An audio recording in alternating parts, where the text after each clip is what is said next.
everyone, and welcome back to 13 Nights of Frights, Night 4. I am going to be talking about a childhood favorite of mine. No, it's not Hocus Pocus. Sorry about that. I just feel like Hocus Pocus is already having their own 25th anniversary kind of special going on Freeform, so I'm gonna divert and go to another beloved series of mine called Halloweentown. The first Halloweentown movie came out in 1998, starring Debbie Reynolds, Kimberly J Brown, Judith Hogg, Joey Zimmerman, Emily Rose. We have a supposed mortal girl named Marnie. She's obsessed with Halloween. She loves all that weird stuff. But then her mother forbids her to go trick-or-treating or even celebrate Halloween. She's like, no, you're too young to understand. Maybe one day when you're older, I'll tell you why I don't like Halloween. Aggie comes to visit from an unknown place, and she has to be at home by midnight, and that's already weird.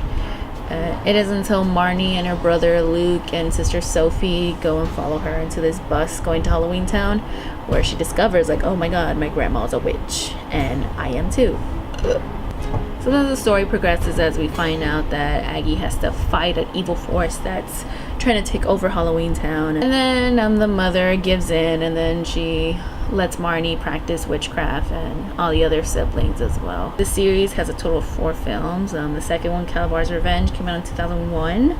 Halloweentown High came out in 2004, and Return to Halloweentown came out in 2006. Let me just go over a little bit on which ones are my favorite. And I really enjoyed the first one. It's a nice little origin story of Marnie and how she learned that she was a witch and all that, and learning about her powers. I think that's really interesting. Halloweentown High is actually my favorite. The reason why it's my favorite is because we get a closer look of the other creatures that inhabit Halloweentown, not just witches. We get to see goblins, trolls, fairies, tigers, and this movie follows right after Calabar's Revenge as it explores the consequences of Marnie opening the portal after Halloween. She has to prove to the Halloweentown Council that humans have changed and they're not as judgmental as you think.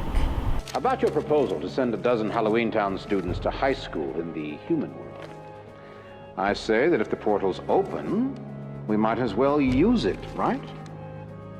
Now, Council President Dalloway, I really must put several of my feet down. You and this council are determined to leave us defenseless.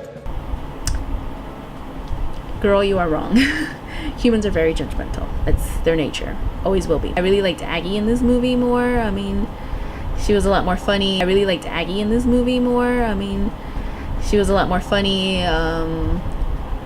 But what I didn't like about this one is how they didn't give Sophie a storyline, which I was so confused because let's be honest, Sophie is a more superior witch compared to Marnie.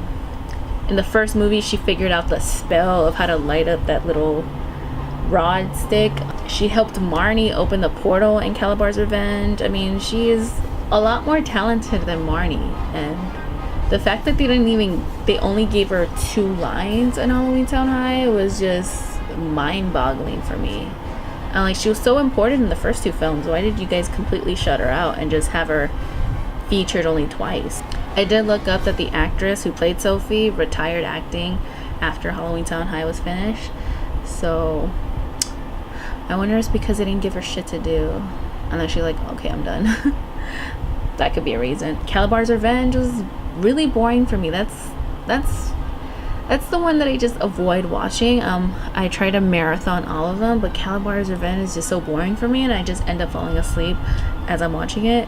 So I just don't even fuck with that one. For the entirety of the film, Marnie spends with that trash dumpster guy in Halloweentown trying to find the spell that she lost. Meanwhile, there's weird little side stories happening afterwards. The mom is falling for her neighbor that's actually a frog. The whole movie didn't make sense, and I don't know, the whole movie fell flat for me, and I didn't like it. I didn't like it one bit. So other than Calabar's Revenge being my least favorite of the series, it's right here, and Returning to Halloweentown is right up here. So Calabar's Revenge is not that bad compared to Return to Halloweentown. And let me tell you why. I remember when Return to Halloweentown was going to premiere on Disney Channel.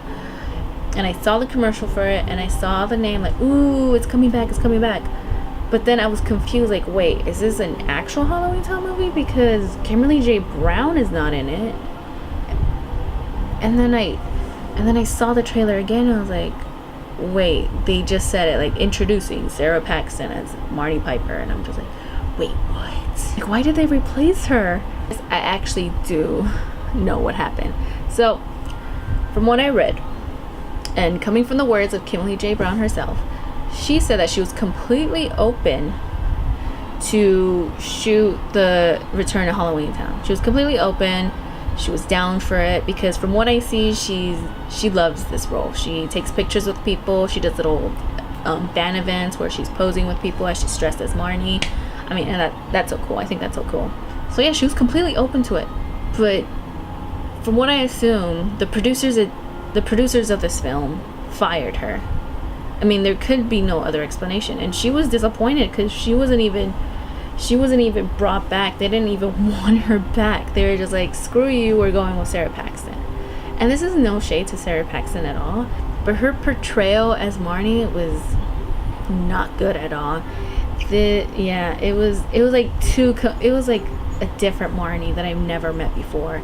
And then the way this Marnie dressed did not dress the way Marnie would dress in the last movie.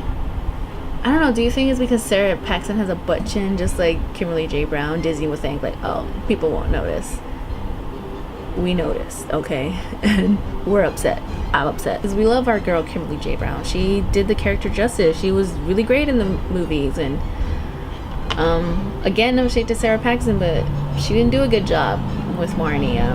She isn't that character. And you can tell she wasn't trying to do Kimberly J Brown's job as Marnie. She was trying to do her own version of Marnie. But it fell flat for me. Sorry. I really hated the whole Luke and Marnie will they won't they situation. That was just stupid.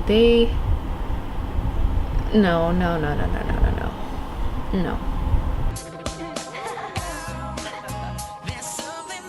What happened to that guy at the end of Halloweentown High? Like, what happened to him? Is his name Finn Woltrick or something like that? Yeah, what happened to him? Did he move to college and realize, oh, I don't want to date a witch anymore? What happened?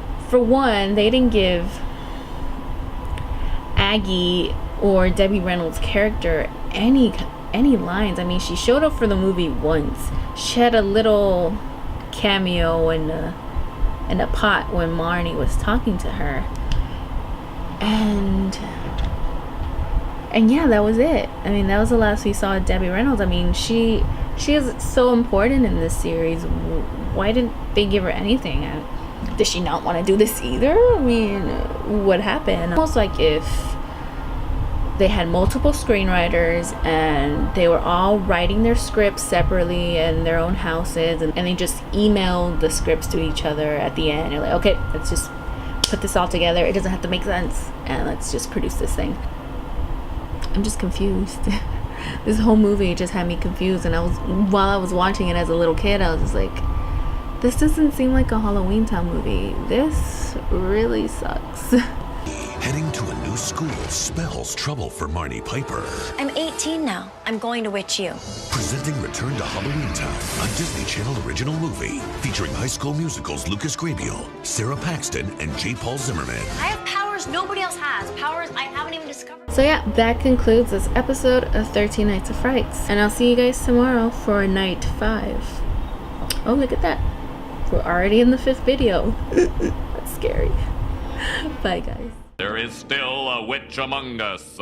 Let us throw open the floor to wild accusations. Woohoo! I accuse Goody Flanders. I accuse Goody Badwife. We killed her on Sunday. Well, there must be someone here we can accuse.